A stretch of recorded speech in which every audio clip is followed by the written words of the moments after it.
Shah Rukh Khan membagikan sebuah momen di hari ulang tahunnya yang ke-57 tahun pada Rabu, 2 November 2022, melalui akun Twitternya. Shah Rukh Khan mendokumentasikan momen ketika dirinya menyapa penggemarnya yang berada di luar rumahnya di Mumbai, Manat, India. Terlihat dalam video yang ia bagikan melalui akun Twitternya Iamsrek, ribuan penggemar berkumpul di depan rumahnya. Ia mengungkapkan rasa bahagianya ketika dikelilingi oleh orang-orang yang mencintainya.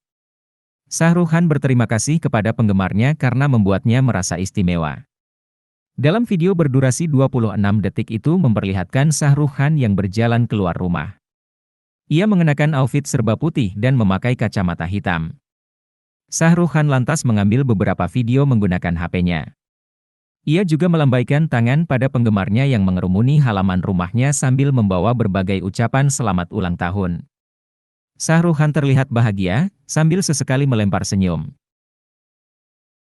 Meski hampir menginjak kepala 6, Shah Rukh Khan masih aktif sebagai aktor.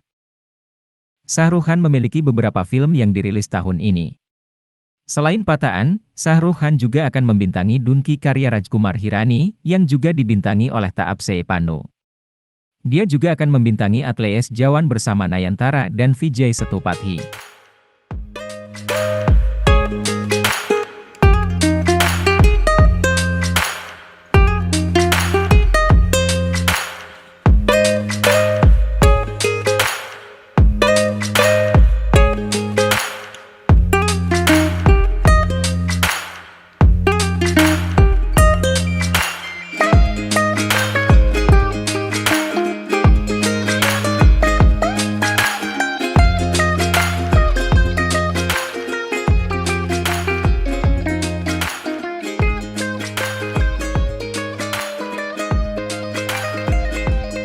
Terima kasih sudah nonton, jangan lupa like, subscribe, dan share ya!